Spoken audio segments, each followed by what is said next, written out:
बच्चों नमस्कार। बच्चों आज हम कक्षा 5वीं गणित में अध्याय 4 ऐकिक नियम पढ़ने वाले हैं। क्या पढ़ेंगे बच्चों? ऐकिक नियम। तो चलिए देखते हैं अध्याय 4 ऐकिक। चलिए बच्चों कुछ भूमिकाओं पर विचार कर लेते हैं। नीचे कुछ वस्तुओं के नाम, उनके सामने प्रत्येक वस्तु का मूल्य लिखा हुआ है। इसे आपको ध्यान से देखना है। ध्यान से देखिए बच्चों, पेन 5 रुपए की है, पेंसिल 2 रुपए की है, रबर 1 रुपए की है, कापी 6 रुपए। इसी प्रकार चाक का डिब्बा 12 रुपए का है और स्लेट 15 रुपए का। इस मूल्य को बहुत ध्यान से देखिए बच्चों। अब इस मूल्य के हिसाब से आगे बढ़ते हैं। ऊपर दी गई वस्तुओं के मूल्यों को देख करके नीचे बनी तालिका को पूरा करो। ये मूल्य को आपको देखना है और इस तालिका को पूरा करना है। अब यहाँ पर देखिए पेन 8 है, पेन की संख्या 8 पेन खरीद रहे हैं। अब आपको मालूम है एक पेन की कीमत 5 रुपए है, तो 8 गुणित 5 रुपए अर्थात कुल मिलाकर इसका मूल्य हो जाएगा 40 रुपए। इसी प्रकार स्लेट 5 खरीद रहे हैं, 5 स्लेट ले रहे हैं, तो 5 स्लेट है और एक स्लेट की कीमत कितनी है? 15 रुपए है। 5 गुणित 15 बराबर हो जाएगा 75 रुपए। फिर आगे बढ़ते हैं। पेंसिल 10 पेंसिल लिया जा रहा है और एक पेंसिल का मूल्य कितना है बच्चों? 2 रुपए है लिस्ट में, तो 10 गुणित 2 तो इसका मूल्य मालूम हो जाएगा 20 रुपए। इसी प्रकार रबर 10 खरीदा जा रहा है और एक रबर का मूल्य 1 रुपए है, 10 गुणित 1 बराबर हो जाएगा 10 रुपए। कापी यहाँ पर 6 कापियाँ ली जा रही है और एक कापी की कीमत कितनी है? एक कापी की कीमत है लिस्ट में 6 रुपए अर्थात 6 गुणित 6 बराबर हो जाएगा 36 रुपए। इसी प्रकार चाक का डिब्बा लिया जा रहा है और एक डिब्बा 12 रुपए का है और ये 3 डिब्बा खरीदा जा रहा है, तो 3 डिब्बा 12 रुपए प्रति मूल्य की दर से 36 रुपए चाक के 3 डिब्बों की कीमत हो जाएगी।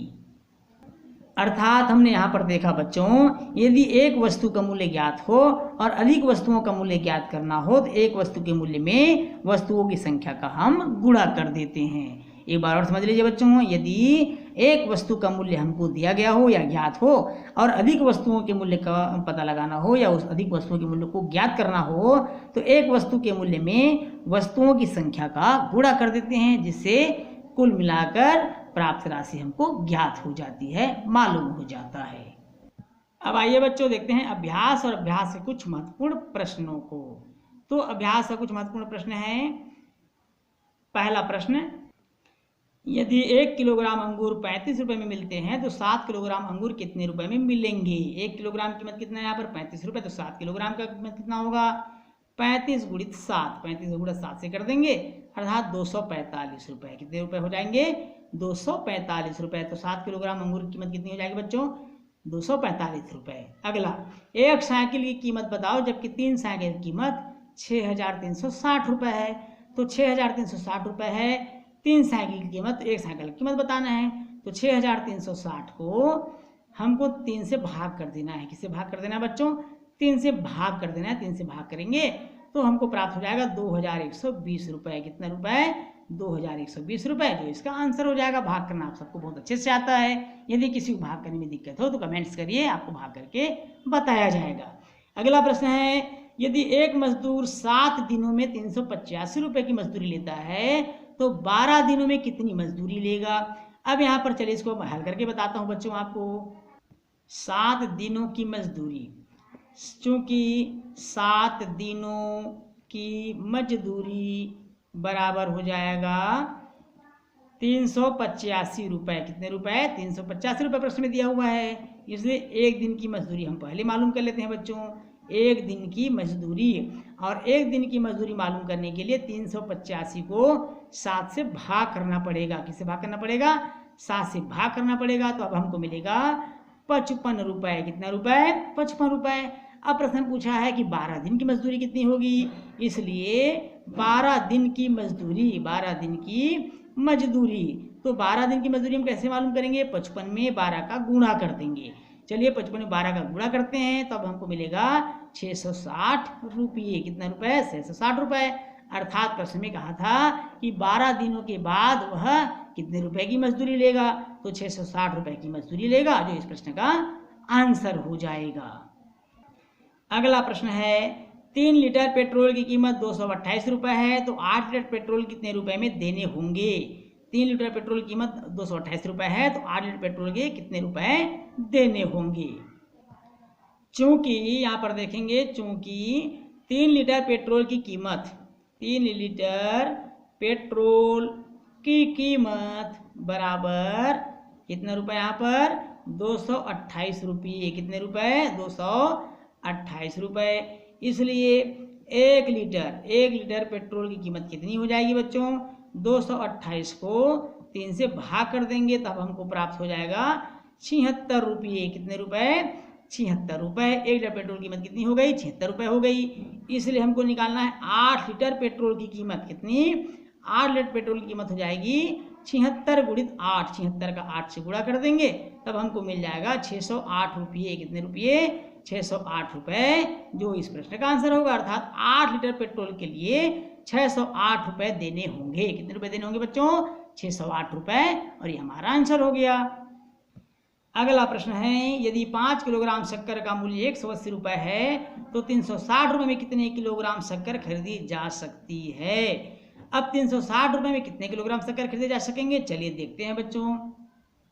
यहाँ देखेंगे 5 किलोग्राम शक्कर का मूल्य, 5 किलोग्राम शक्कर का मूल्य बराबर 180 रुपये। कितने रुपये, 180 रुपये। इसलिए 1 किलोग्राम शक्कर का मूल्य कितना हो जाएगा बच्चों, 180 को 5 से भाग कर दीजिए। भाग करने से हमको प्राप्त होगा 36 रुपये। अर्थात 1 किलोग्राम शक्कर की कीमत है 36 रुपये। तो 36 रुपये में कितने किलोग्राम खरीदे जा सकते हैं, 1 किलोग्राम खरीदे जा सकते हैं। इसलिए 360 रुपये में 360 रुपये में खरीदी जा सकती है, खरीदी जा सकती है बराबर 360 भागित 36, 360 भागित 36 अर्थात 10 किलोग्राम। कितना किलोग्राम, 10 किलोग्राम। अतः 360 रुपये में, उत्तर में लिखेंगे 360 रुपये में 10 किलोग्राम शक्कर खरीदी जा सकती है। ये हमारा आंसर हो जाएगा बच्चों, खरीदी जा सकती है। ये इस तरह से हम आंसर लिख लेंगे, ये हमारे इस प्रश्न का आंसर हो जाएगा। अगला प्रश्न है, 1600 ml दूध से 200 ml धारिता वाले कितने कप भरे जा सकते हैं। तो यहाँ पर 1600 को भाग कर देंगे 200 से। कितने से भाग कर देंगे बच्चों, 200 से।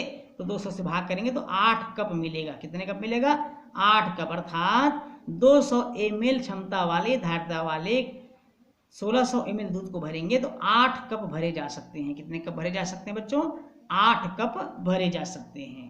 तो ये हमारा उत्तर हो जाएगा। चलिए देखें अगला प्रश्न। अगला है, 15 रुपये में 3 कलम खरीद सकते हैं। 15 रुपये में 3 कलम खरीद सकते हैं, 3 पेन खरीद सकते हैं। तो 15 कलम खरीदने के लिए कितने रुपए देने पड़ेंगे, तो 15 कलम खरीदने के लिए कितने रुपए देने पड़ेंगे, चलिए मालूम करते हैं। यहाँ पर चूंकि 3 कलमों का मूल्य बराबर 15 रुपये। कितना रुपये बच्चों, यहाँ पर प्रश्न में 15 रुपये दिया हुआ है। इसलिए अगर हमको 1 कलम का मूल्य मालूम करना हो तब 15 को 3 से भाग कर देंगे अर्थात 5 रुपये। 1 कलम का मूल्य हो जाएगा 5 रुपये। इसलिए 15 कलमों का मूल्य हमको मालूम करना है। 15 कलमों का मूल्य, 15 कलमों का मूल्य बराबर हो जाएगा 5 गुणित 15, 15 पंचे 75 रुपये। कितना रुपये हो जाएगा यहाँ पर, 75 रुपये, जो इस प्रश्न का आंसर हो जाएगा।